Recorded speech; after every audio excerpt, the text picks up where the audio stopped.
Good afternoon again, everyone. We've got, looks like what's a critical mass of people on today's call. It's a pretty impressive number. It's getting close to 300 participants and still rising.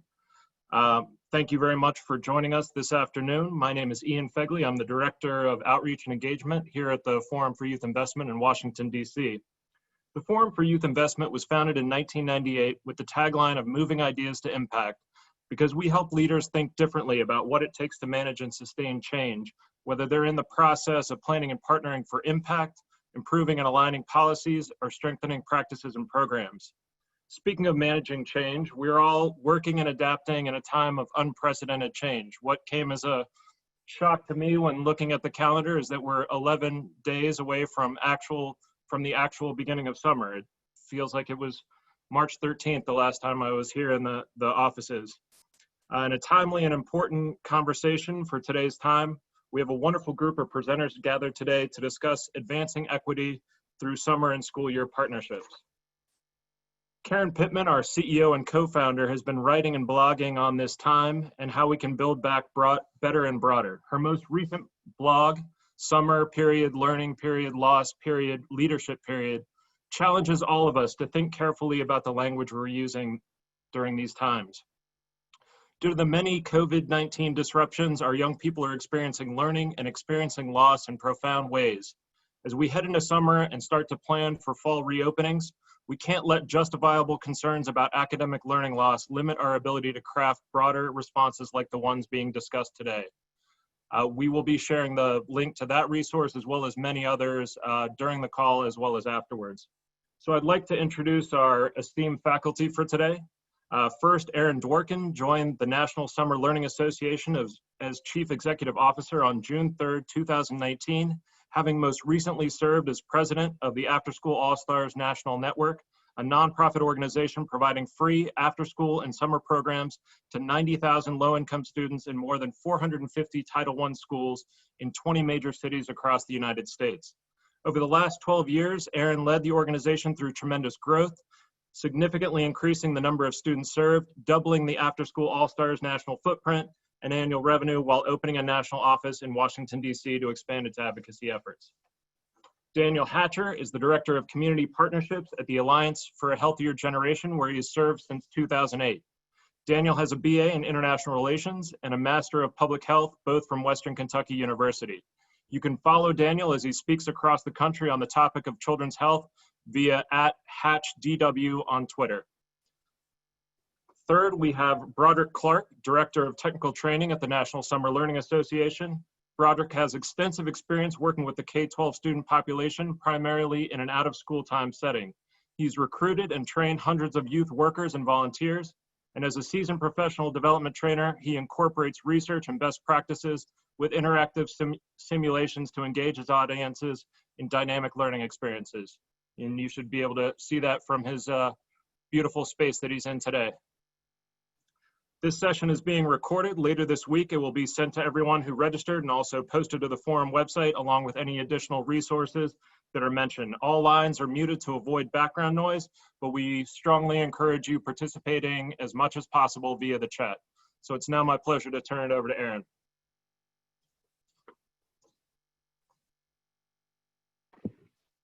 Thank you, Ian, and hello to everyone out there. And just want to say how wonderful it is to be with the Forum for Youth Investment, and especially Karen Pittman, who you referenced, who is such a huge leader for all of us in the youth development and education field, and really wrote a critical essay right when this COVID-19 outbreak started about his out-of-school time now all the time. And it's this great morphing of all the domains of education where we're all coming together to try to figure out how to support families, schools, communities, where there were more clear lines before. We've always wanted to integrate, but now there's forced integration, which is wonderful about how we all can collaborate and be hyper creative.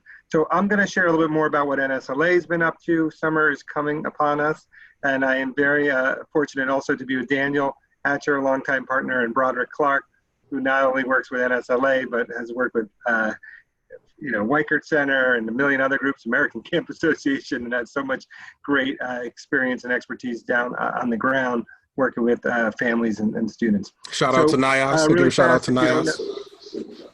Yep, shout out to NIAST as well, okay. We have, as all of you might know, National Summer Learning Association has been around for more than 25 years. And basically, our mission has always been to leverage summer as a time to not only support students, but to combat summer learning loss. If you know that phrase, summer learning loss, that comes out of research NSLA did more than 25 years ago. And also, like all of you, trying to focus on how do we use summer to help close achievement and opportunity gaps, which we know from research also grow over the summer months. But right now we're in a moment where summer is almost a metaphor for inequity.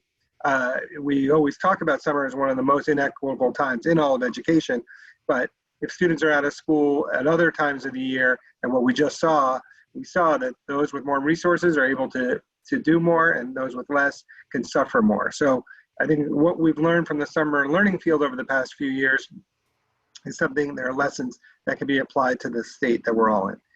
So if we go to the next slide. Daniel.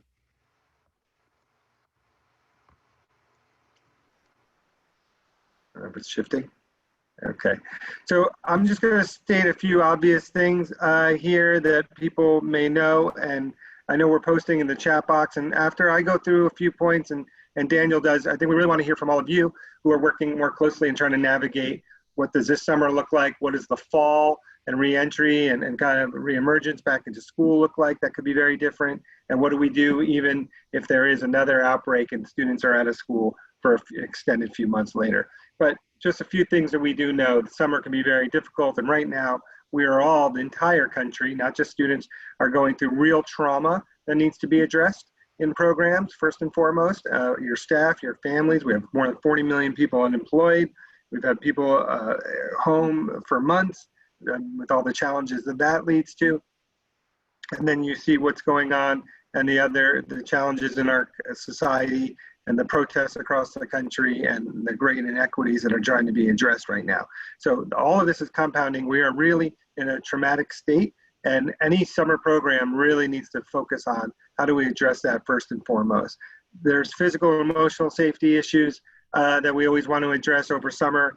There's hunger insecurity issues that are being addressed, nature deficit disorder, how little access to parks and playgrounds some people, young people have, and some do. Lack of physical activity over the summer if you're not in a structured program. And so we see weight gain, and we see, like we would know, people eating, unhealthier foods than they might get through their school program. Learning loss, of course, and I mean, we talked about it earlier, but I list that. Lack of health care, which we're seeing now in the COVID crisis. And just if you're older, just to make this point that summer programs and summer learning programs look like summer jobs and summer youth employment, summer internships. A lot of those have gone away. And then if you're a student with special needs who relies on a lot of support services during the year, you don't have access to that over the summer. So if you go to the next slide. So just again, there's more research on this. This is just one slide about the achievement gap that you can imagine. We know that during the course of a school year, middle and upper middle class kids, all students actually, are increasing their learning, maybe not at the same rate, but they're learning and they're doing better, and they're making gains. It's over the summer that you see the big drop off, and then they go. Some students have access to great opportunities, can keep learning in fun, creative ways. Others do not, and then the gap grows, and that gap is cumulative by the 5th grade. So this was just on a reading chart. You see it's actually much worse in math, because math is something that usually families aren't as able to provide support around over the summer months, reading a little bit more. But let's go to the next slide, Daniel. So the next slide talks about the opportunity gap. Again, these are all just things I think we all know, we understand just from our experience, but and this is old data already, so this is increasing. But the amount of money, typically pre-COVID, that a middle and upper middle class family will spend on their out of school time experiences, and then especially over the summer, and then what some folks have and what they could do with trips and SAT prep and all these other experiences. So it's just this huge gap, again, that grows from a financial gap, and also we talked about the achievement gap. Next slide. So to spin it though, One of the reasons I think entrepreneurial educators always appreciate summer is that you do have more flexibility. And while there are these negative consequences that can happen, it's also this amazing, amazing time for opportunity and to be creative. And one of the things we like to say about why summer can be so special and life-changing is this time for improvement, targeted improvement, not just for students who are with summer learning loss, but to think about your staff as a chance for professional development. Most education professionals get the majority of their professional development over the summer. Summer programs are a chance to kind of both train your staff for things you want them to learn and do in the coming year while helping the students at the same time. Also time for innovation, as we say. So, you know, there are a lot of projects and programs that you want to start, you want to test them out. You might try them out in the summer before you scale them. A lot of national organizations, schools, and programs have started out as summer programs. It's also a time for integration. And this is something we're seeing now during COVID, which is everyone always wants to work together. The folks who are working more during the school day, the folks in out of school time, after school, summer. But once the school year starts, everyone's very busy and it's sometimes harder to do. Summer gives you a little chance, a little flexibility to actually bring all those stakeholders together in a real tactical, tangible way. But now that's something that we are seeing all across the country, and we could talk more about that. Finally, it's a time for long-term impact. So much experiential learning happens over the summer and in the programs all of you represent. And what's great about that is that the learning is both immediate and lasting. You learn something right now, it's a hands-on, team-based, project-based experience. You learn something, a new skill right there and then, but 25 years from now, you can remember what you learned and then when it was that you did learn it. And overall, it's this chance for us to make a huge impact. And summer learning loss is something that collectively is in our grasp to actually solve as a country. Next slide. So again, I would just say, I think all of us hopefully are feeling this, but there is a empathetic aha moment that we are going through right now where all of us who work day in, day out, especially working with low-income students, know some of the struggles. We see it more over the summer for sure. But the rest of the country, those with other resources and others who are not thinking about our issues and our students day in, day out, they are struggling at home. They're trying to balance work. They're trying to figure out how to feed their kids and get them online and figure out how to manage their schooling. And it's a real struggle. And a lot of folks are calling us saying, hey, is this what happens over the summer? Are these the challenges that, lower income folks might have or people with less resources? And we said, yes, this is exactly.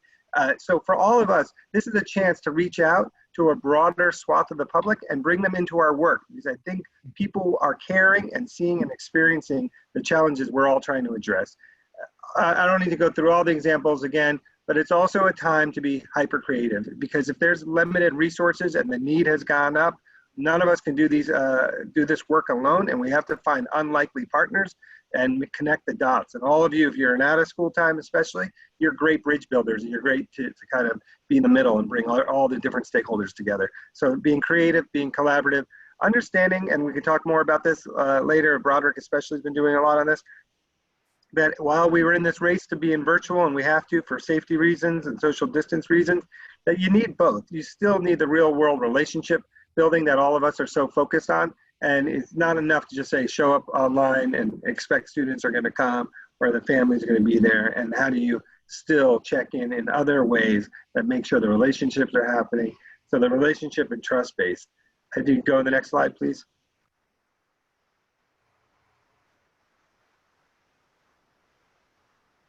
I don't know if it's freezing. Aaron, this is just a one week. Yeah, go ahead, Broderick. Yeah, I just wanted to add that this is a real great time to lift up those practices that folks are engaged with and trying and doing, many of us for the first time, particularly virtually. And those ideas, I mean, on the last slide, it referenced the work that is going on in North Carolina around reimagining SYEP and that summer youth employment opportunity for young people.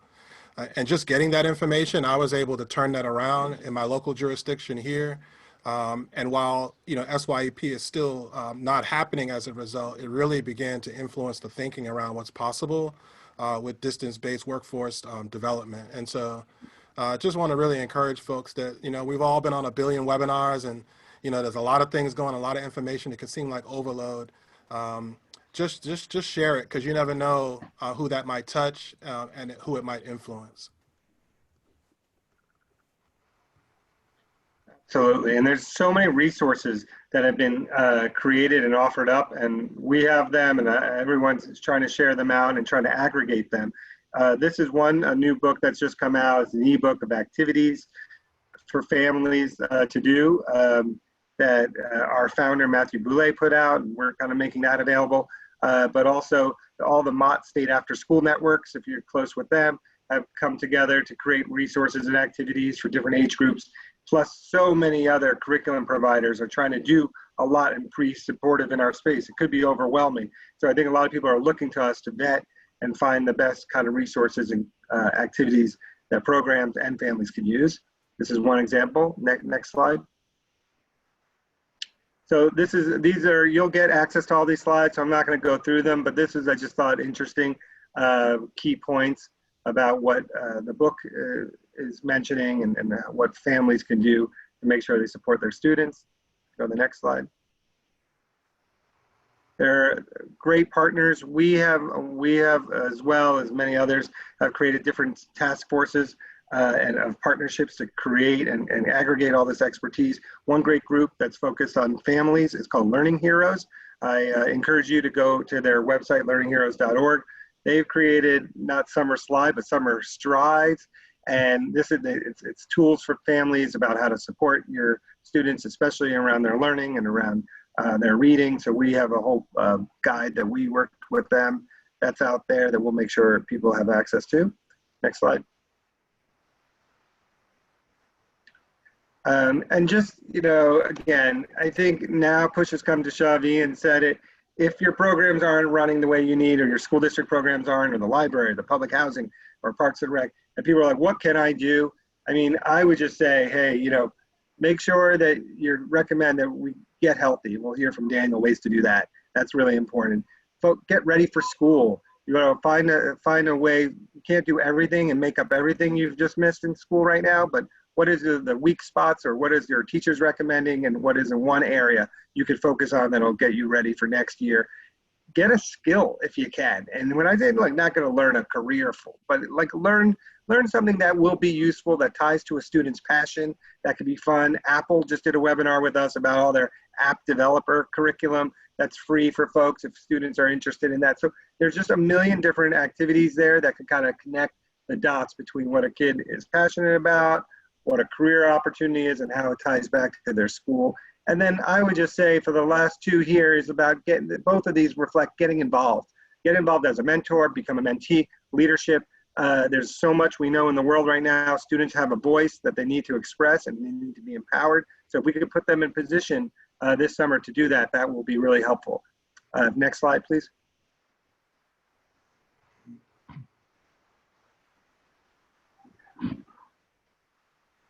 All right, I don't know if it's frozen. I can't see the next slide there. All right, these are just some other resources. Sorry for this delay here.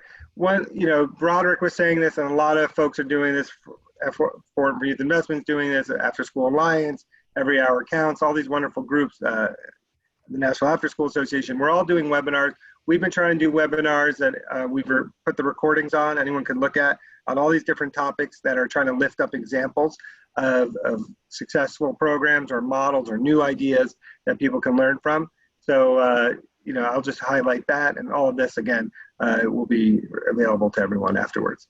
Next slide.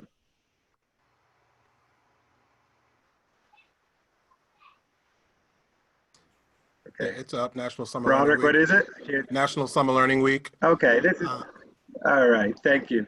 So just so you know, one thing that really matters here is for all of us who care about summer, summer has always been seen as a nice to have, not necessarily a need to have. I think this year with COVID, there's been a larger realization it's not something that just some students should have access to and others don't. So we want to make sure that everyone does. And one of the ways we make that point is through National Summer Learning Week, where we raise our awareness and do a media campaign and involve, and we involve policymakers and media and to come see your programs and see what creative work you're all doing. And we want to just highlight that, and we can give you more resources to do so. But it's a big thing coming up, and I think we need to take advantage of everyone's paying attention to what needs to happen over not just this summer, but summer next year as well. So thank you for that. I'll turn it over to Daniel. Thank you, Aaron. And I'll stop there. Broderick, anything you want to chime in with at this point before I revisit the goals for today? That there's a real robust conversation happening here in the chat box. I'll call people's attention to that. We're fortunate to have Karen here in the chat box sharing some words with us, particularly around the blog that Ian posted. The basic point of the blog is academic subject proficiency definitely slips in the summer with gaps greater for lower income. But this summer in particular, we need to recognize the broader losses that are happening, the broader opportunities for learning if young people are encouraged to learn, use skills, and take on responsibilities, albeit not strictly academic. This broader, flexible approach to learning is why summer has been so important for combating academic learning loss and increasing broader competencies. So that just really resonated with me as I'm sitting here looking at all the conversation in the chat box, and just really echoing everything Aaron shared without question. And we have a really great opportunity in this moment. Someone asked me the other day, do we stop doing the quality work because of all this that's going on right now, and then when everything goes back to normal, quote unquote, then we can go back to that. And it's like, no.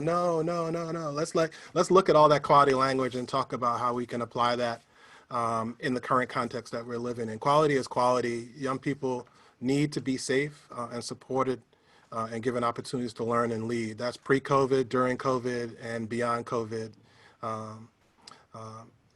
And of course, with that, I'll also share, just it's great to see all the great organizations that's in the mix here in the chat box. Shout out to Stacy from the Weichert Center and others who are joining us today. Thanks, Broderick. Sure. So, hi again, everyone. I'm Daniel Hatcher. I'm the Director of Community Partnerships at the Alliance for a Healthier Generation. We're great partners of the Forum and National Summer Learning Association. So just super grateful to be in this space with you all. If you're unfamiliar with Healthier Generation, we work with thousands of schools and community-based organizations across the country to help children eat healthy and move more and create positive relationships with adults in their communities.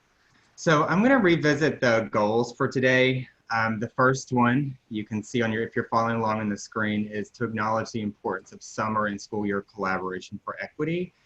And Aaron definitely covered that. So the next three goals are focused on really sharing this space and lifting up success stories and challenges. And we want to hear from you. We want to know what resources are working in your community to support all children and their physical and social emotional health.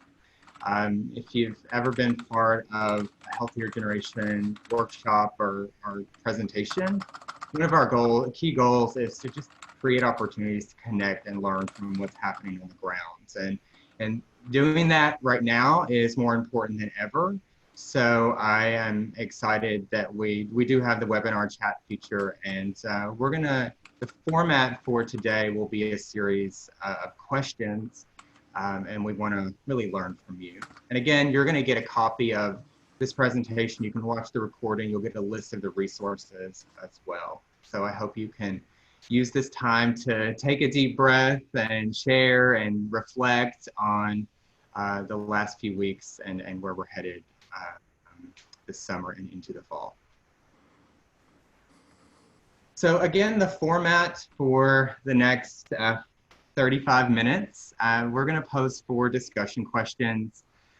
Would invite you to use the chat box and share. We do have the ability to pass the mic, so if you would like to share that way, you can indicate that in the chat box and we can see if that's feasible.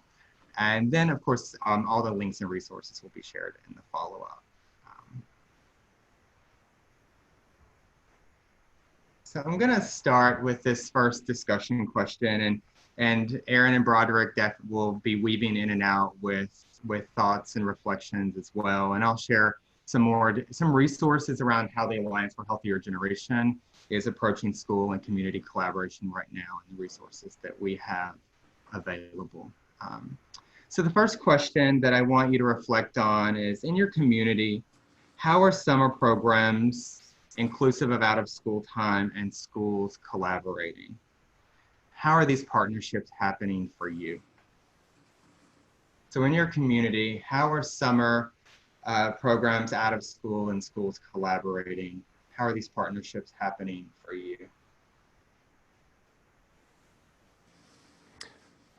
I have one I can share, Daniel, if that's cool. Absolutely.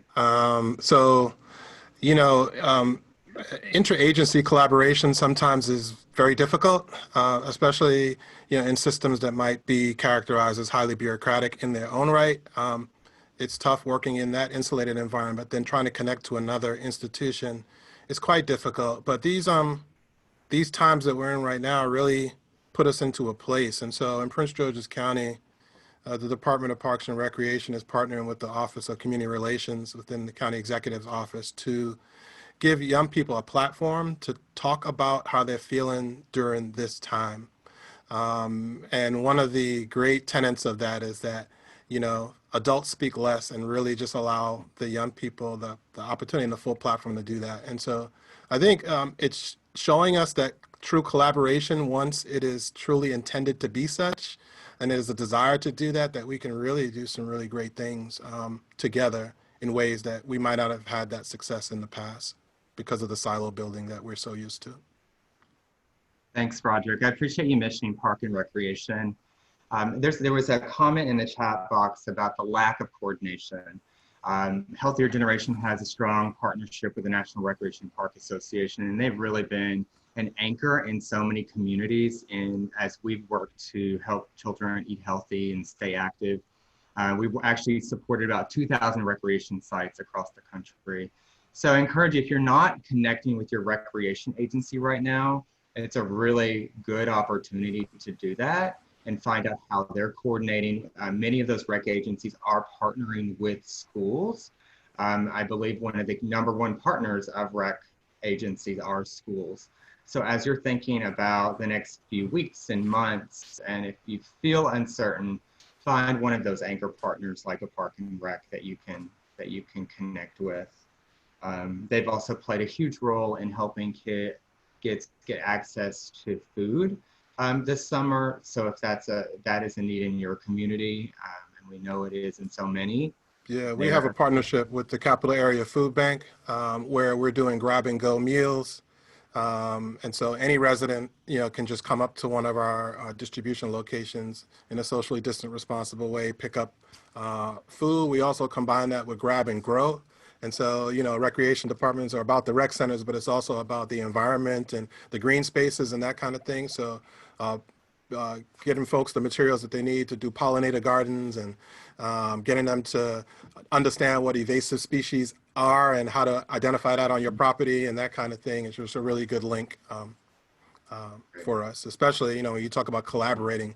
These recreation agencies are charged with doing that. And so sometimes it's just an ask. Find out who that person is in that community, you know, outreach department or unit and get to know them because they can give you that access you need.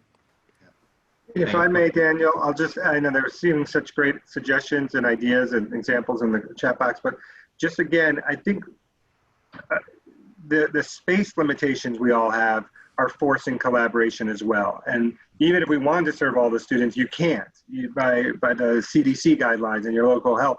And so people need to be more collaborative and looking at their local libraries who might have space, the parks and rec, like you said, especially being outside for some learning opportunities. There are also a lot of summer camps. Both Broderick and I are very involved with the American Camp Association. And so for anyone, they have regional offices. There might be summer camps, day camps, or overnight camps that are not able to be used, but have resources for you. And then this importance of doing asset mapping. Broderick mentioned an example to me, a separate conversation about how a parks department might have 1,000 vans sitting idle right now that could be used for dropping off meals or homework packets, and libraries have books in all these different places. And so thinking about what do you need, what services are you trying to provide to the students, and then who are all the unlikely partners you can bring together that can help contribute. Thanks, Aaron. Ian, do we have anyone who raised their hand who wants to take the mic? Yep, there are two people. I'll give Carmen Alexander the first option. So I'm going to turn on Carmen Alexander's mic. So see if this works. This is Carmen Alexander. How are you? I'm definitely enjoying this webinar. I have found that working through organizations like Jewish associations and my church and the college where I'm an adjunct allows me the opportunity to network throughout the city of Baltimore. I'm teaching through Zoom on preschoolers, and as well, the Jewish organizations come weekly, and we distribute box lunches to schools, to centers, to nursing homes, to communities. So I'm finding that works. Also, donations are coming in for things like school supplies and art supplies to help me to distribute them throughout the community. So that's my piece on everything. Thank you. Thanks, Carmen. Thank you. We have one more. It's Sandra Donlin. Sandra Donlin, I will open your line now.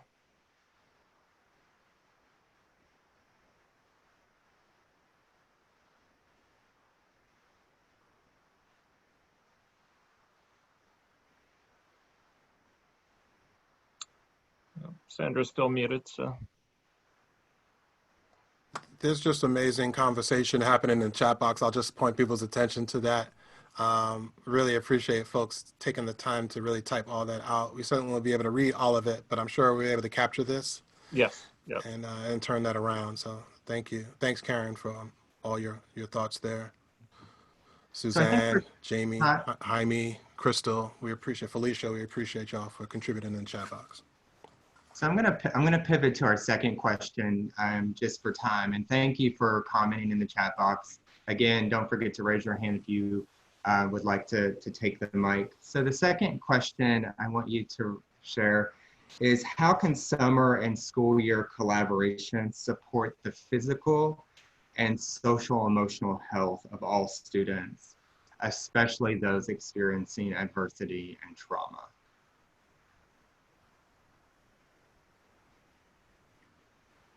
That's a big one. And as you're thinking, I can just share one observation from the many partners Healthier Generation works with. We've done a lot of training this summer with the statewide after-school networks, and one of the key requests that I'm hearing from program staff is really around self-care and helping staff take care of themselves, model that for students, provide guidance and support to families. So I think as all of us are supporting young people, building opportunities and planning in our day to take some time to breathe and take care of ourselves, because we're certainly going to need all adults modeling that this fall, and we'll be dealing, like Aaron outlined, we're going to be dealing with a lot of trauma and adversity that kids have experienced this summer, and that takes its toll. So I think there's huge opportunities for all of us to practice self-care and then utilize that and bring that into the spaces where we work. Thank you, Daniel. I think as we collaborate, we have the same, sort of ends and goals in mind, that we can agree to just be mindful. So along those same lines of self-care, and I'll share a piece that I've been using quite a bit.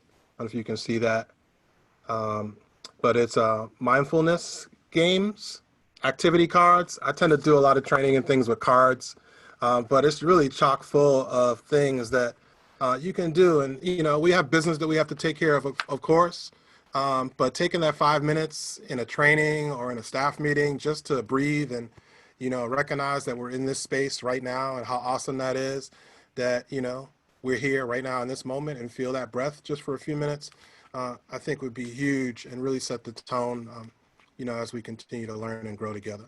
Yeah. And this is Aaron. I know we have a lot of great ideas again in the chat box, and so many of you have expertise in this.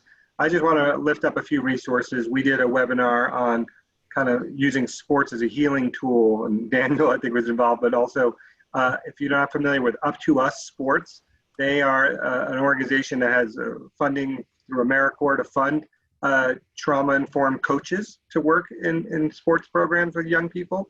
And they're offering training. Same with the Laureus Foundation is doing a lot, and also We Coach and Coaching Core. So these are all these groups out here that are using sports as a hook to do more. And it does help in times of trauma to create a regular rhythm and activities and a distraction, but also we know all the different mind and physical health benefits, but that these coaches are now thinking of themselves much more as mentors, and how can they connect with students through sports and then help them navigate some of the challenges. So there are a lot of coaches, trained coaches, that are available for free to a lot of programs on this call. So just to make sure you look for those.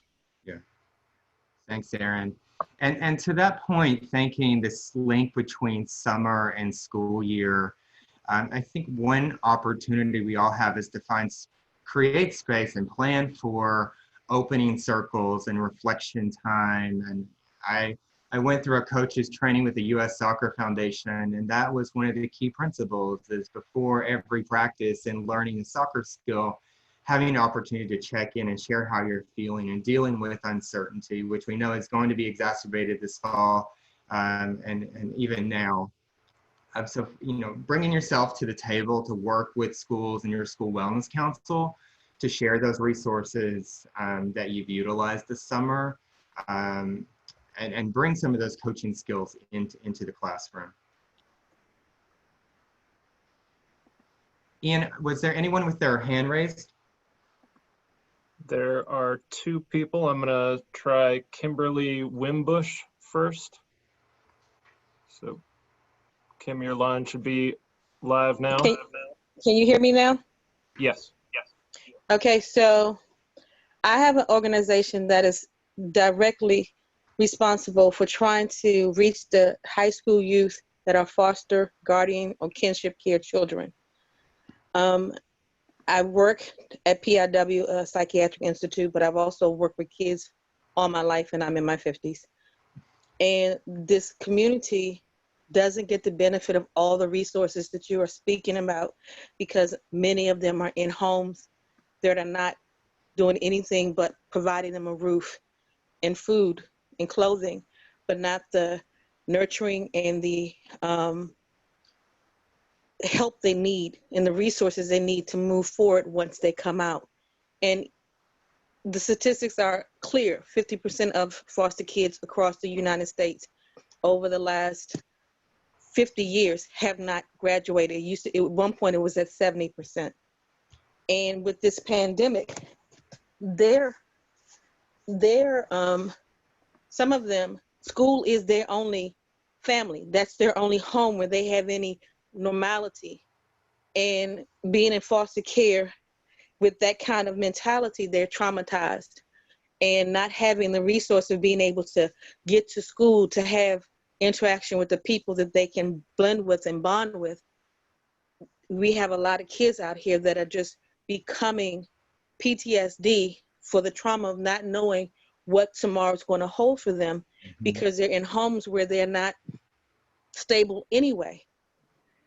And the resources that we need is what can we do to reach them, to say, you're not alone.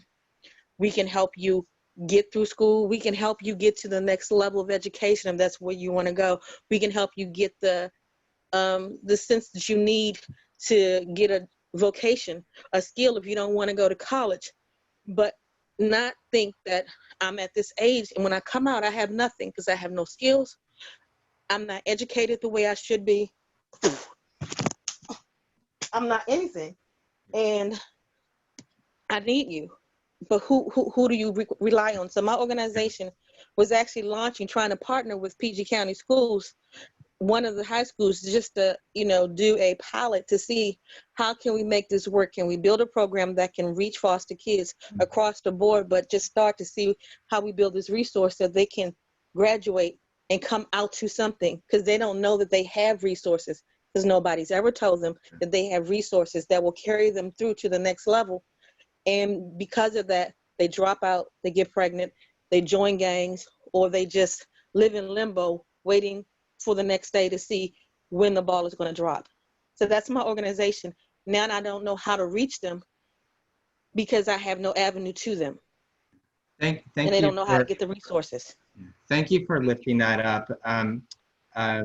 Folks in the chat box, definitely feel free if you have thoughts or resources to respond. On the partnership front, I'll definitely encourage you to connect with school nurses. I think there's a common thread between supporting children from adversity and supporting kids who have chronic health conditions. We have a partnership with the National Association of School Nurses, and we just put together a roadmap document. It's about 3 pages with resources on supporting kids with chronic health conditions. I know that's not a perfect fit for what you're speaking of, but I highly encourage you to think about school nurses and look into the resources that they have available. I'm sure others do too as well. I think she said that she was in Prince George's County, Maryland. If that is the case, I'm going to go ahead and put my email in the chat box and encourage Kimberly to reach out to me offline. Thanks, Broderick. Sure. So for time, I'm going to move us to the next question. Thank you again for your feedback in the chat. Hopefully you're finding this process helpful and useful to connect with others and see what's going on. So the third discussion question is, how can partnerships help children get ready for the school year? And in particular, if anyone has ideas around collaboration to encourage young people in developing essential workforce skills.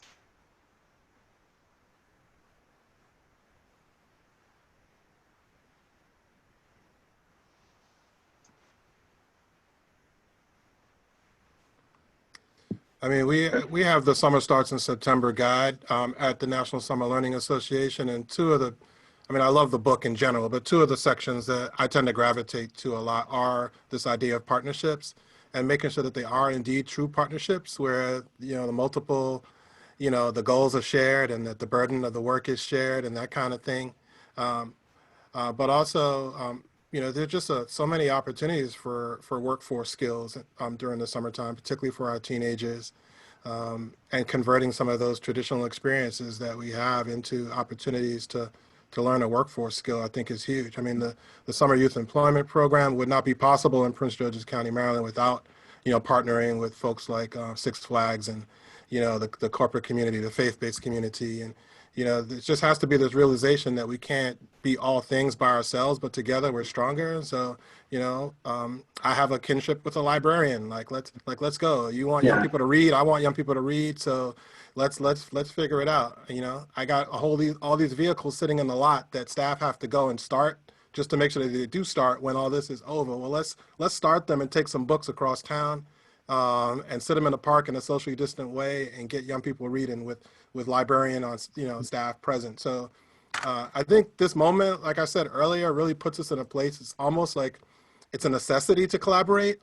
It was very much a necessity before, I believe, but now it's really putting us into that place where we really have to do it. So I'm just hoping that the good that comes out of this is that we don't forget these light bulbs that are going off around things like collaboration and what's possible when we come together, carry those in to our post-COVID world. And Broderick, if I can just echo that and give you one example, I think it's interesting. I think that some of us have read and know that some cities quickly canceled their summer youth employment program. New York City, I think they're trying to address it, but at one point announced that 75,000 teenagers were not going to have their jobs. It's a big program. They're dependent on the money for many of them. It's great resume building experiences and teaches them a lot of life lessons and connects to school as well.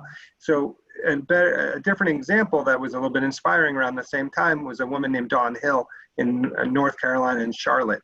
And she, instead of canceling the program, decided to reach out to all her corporate sponsors of the students who are going to be working. And she said, if they can't come to your office right now, can you at least pay them to get certified in some Microsoft skills from home? Because they do have access to technology. And a lot of companies who were struggling and scrambling themselves said, we don't even know what to do with the students if they came here. We don't have an office for them to come to. Said, yes, we want to keep helping them. We'll pay for them to get certified. And then thinking even further outside the box, she said, well, how about we'll get LinkedIn, which has some certifications and learn LinkedIn Learning, so they can get certified in some other skills.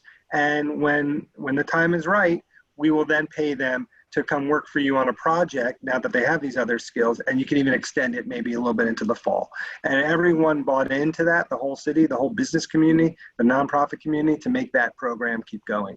So it just, I lift up that as an example of when things feel really rough, you can reach out, create some unlikely partnerships and new ideas, and make things still work for students. Yeah, Priscilla Little in the chat box also lifted up Boston and Detroit. They doubled down on their summer youth employment efforts as well this summer. Great examples. Ian, were there any hands raised that we could go to? At the moment, no. I know Karen Pittman is available and we'll share thoughts kind of when we reach the concluding part of the session. So Awesome. Usually All I right. run to see webinars with Karen and Priscilla and others. It's interesting to be the facilitator and they're like the participant. It's awesome. This is a star-studded participant group that we have here. So looking forward to hearing Karen a little bit today too. So I'll shift us to the fourth discussion question. That way we have a little bit of extra time at the end. So I wanted to make the space to talk about youth voice. What resources are working in your community to give young people a voice? And then how has collaboration helped support youth voice and helping young people take action?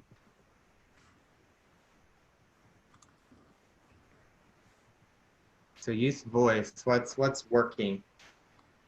Maybe what's not working? Feel free to Sure. share. In Prince George's County, I mean, big up to Prince George's County Department of Parks and Recreation. I'm working on a collaboration with the Office of Community Relations to offer a platform for young people to speak about. It's called Youth Speaks, and that's going to be actually this Saturday, where the platform is literally a space for young people in the county to talk about where we are and to help chart a pathway forward, given all the context that we're living in right now. The staff has intentionally talked and said, look, you know, we need to talk less and let those young people speak. So we will be the guide by the side. Thanks, Nias, for giving me that guide by the side reference there, and Ellen Gannett. But we will be guides by the side, facilitating that conversation alongside them. So, you know, some of our structures and government agencies, you know, while some of it might seem quite municipal, depending on where you are, the intention is still very pure to engage with residents in a positive way. And there's an acknowledgement and recognition that young people's voice is needed, wanted, and to see a government agency seeking that voice out is really inspiring. So we're partnering with them to get that done. Thanks, Broderick. So in the chat box, I'm seeing listening sessions, giving young people a chance to write blogs, using social media and things like TikTok, leveraging online platforms to share opinions and art and anything young people are writing. I also see local PBS station, radio. I would just echo that, Daniel. I think there's a great organization, some of you might know it nationally, but also in Baltimore, called Young Audiences. They are created like a TV channel also where students could put their work and express themselves. I think if you don't have a student youth advisory board already, it's never too late to create one. But as we're all shifting to technology-based programming, Georgia Hall just made this great point. Young people understand technology better than any of us on this call, and they know what works and what's more effective to be engaging or not. And so figuring out, asking them to take the lead. And I also just lift up this idea that we're in a traumatic time, but students are aware of that time and they want to be part of solutions on all the different issues. And you're seeing, whether in Black Lives Matter, which I recently learned, I didn't know, but that they have a requirement that all their rallies have student voices and be student-led. And so they're putting a premium on that. And so that's really interesting. But as well as thinking about COVID and who's being impacted most on that and all the different issues related. Are there hands-on, project-based, team-based actions that can be taken by students? Let students create that work. They don't want to sit by and just be affected by all these issues. They want to be the leaders that we know they are and come up with some solutions. And so if we could give them a space, it's a chance to learn, to take action, and to engage them all at the same time. But the young people in New York are not sitting down. Apparently, Karen let us know that young people in New York organized to get the decision to cancel SYP reversed. And so they are listening and they are taking action. And one thing I would encourage everyone listening to do is to find out more about your school wellness council and encourage young people to have representation on that council, and share their voice related to physical health, social emotional health, the trauma they've experienced during the summer. And I would love to know if you already have, if you know of examples of young people serving on school wellness councils, definitely would love to lift that up. So I'll put my email in the chat box here too. So please. And Daniel, I just want to also just highlight again an obvious point, but it's a resource for all of us. There are 1 million+ college students who are home right now, whose plans have been altered for the summer, whose semester plans, some may not be able to go back, and they want to be put to work, and they want to take a lead, and they could be great mentors, near peer mentors, youth development professionals. There are hundreds and thousands of college kids who were supposed to work in camps this summer who are not able to, overnight camps, who want to be put to work. So, and a lot of summer jobs that have evaporated. So, here they are, they're in our communities. There are a lot of great role models and examples to tap into, and have them be a support to our younger students as well. Thanks, Aaron. Like And any hands raised? Yeah, Danielle Frisbee, I've unmuted your line. I don't know if Thank you so much. First of all, I just appreciate this conversation. It's so right on time, especially with all the uncertainties. So with my business, Unboxing Change, we work with youth, turning them into event planners and activists. So that has really helped with giving them a voice, because we already have weekly ongoing series where they can just come via Zoom and just communicate about how they're feeling. Primarily, it was focused on COVID-19, but now we've included all that's been going around globally with the protests. With that being said, turning students into event planners allows them to exercise their voice, but also calls them to action. So creating projects where they're creating their own personal protests, as well as combining with other like-minded students to keep them socially distant and safe by using online platforms for them to protest, but then more importantly, having them break down what does that mean, what is included, what is a protest, has been great talks as well. So we're able to touch on what's going on in the world, but then also how they're showing up in it, and then also providing them an opportunity to plan. So even if we don't make it out in the world, signs ablazing, they will understand the mechanics and the bones behind what these things mean. And it invites them to think larger about after the protests. How do we get to policy? How do we make sure that we are igniting everybody to exercise their voice as well? Thank you, Danielle. Mm-hmm. All right, so thank you all so much for your feedback and ideas and resources. The chat box lit up with amazing ideas, and thank you all for sharing this space with us. We have about 5 minutes left, so I'm going to turn it. Well, first I'll see if Aaron, Broderick, do you have any final words before I turn it over to Karen to close us out? I'll just say thank you to everyone who's on this call, who's ever closest to the ground, to students and families, which I'm further removed. We work for you, and we want to support you however you need this summer and through the year and going forward. So please reach out. But thank you for letting us be part of this. And I'd love to hear from Karen. I'm just overwhelmed with gratitude for everyone on this call. Many names and faces that I'm seeing in my mind's eyes. I read through the chat. I'm glad to know that we're still in the mix, in the trenches, getting this done. So if I can be of any support to you personally, if NSLA can be any support to you, or the other great institutions like Weikert, NIAST, and Recreation and others, if I can be a connector, please use me in that way. Thank you. Great. Can you guys hear me? Yes, Karen. Like I'm talking. So So first of all, Broderick, you did a great job. It's fun to not be the facilitator. So I just want to appreciate the effort, the opportunity to just be a listener and type into the chat box. But this has just been such an important conversation. I appreciated just being able to focus on you all and focus on the chat. And I think having been on a lot of these calls and been on calls with K-12 folks and been on calls with funders, I just want to acknowledge, I think we are really at a pivot point, and something that you said, Aaron, about it's not just this summer, it's next summer.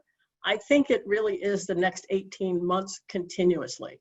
I think we have an opportunity to not just say, we know how to do summer and we'll get them ready for school, but we actually know how to engage young people in interest-driven, diverse opportunities to be healthy, be successful, use their skills, contribute to their communities, and that needs to go on year-round.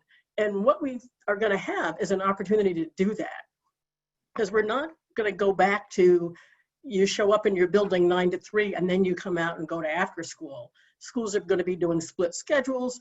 Young people are going to be in and out of school depending on whether they need to be quarantined. This whole conversation about understanding the ways in which learning can happen everywhere and different kinds of settings with different kinds of adults can be leveraged in different ways to support a more robust and generous definition of learning. We need to carry that conversation all the way through and be planning together with our schools, with our community organizations, with our faith organizations, with our libraries and parks and rec and museums to really understand what a healthy ecosystem for learning looks like so that when one piece shuts down, the other pieces pick up naturally.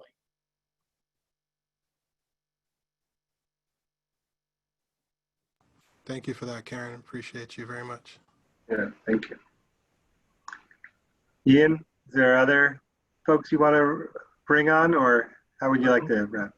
Doesn't look like there's any more hands raised, and we're reaching the top of the hour. So it's, really want to thank you deeply, Broderick and Aaron, and our partners at the National Summer Learning Association, and Daniel with the Alliance for a Healthier Generation for a conversation on partnerships. I was remiss at the beginning for mentioning some of our other partners who joined us in promoting this session and getting it ready. And that includes Every Hour Counts, as well as the After School Alliance. And I also want to thank the Wallace Foundation for making this possible today. And lastly, wanted to mention that we have another session similar to this one, another session that was supposed to be at the Ready by 21 National Meeting coming up on June 30th, and that'll be on System Building Beyond the Bell. It'll feature Fausto Lopez of American Institutes for Research and Amy Anderson of the Tulsa Opportunity Project. I will be saving all the chat and compiling it and organizing it. I definitely see that I have a lot of work to do over the next few days, and we'll share the recording and resources and everything else that was mentioned today. So very much appreciate not only the presenters' time, but everybody for really, engaging in this and having a wonderful and rich conversation. So thank you to everyone. Thank you, Ian, for your leadership. Appreciate you, brother. Thank you, everybody. Thank you all very much. Take care.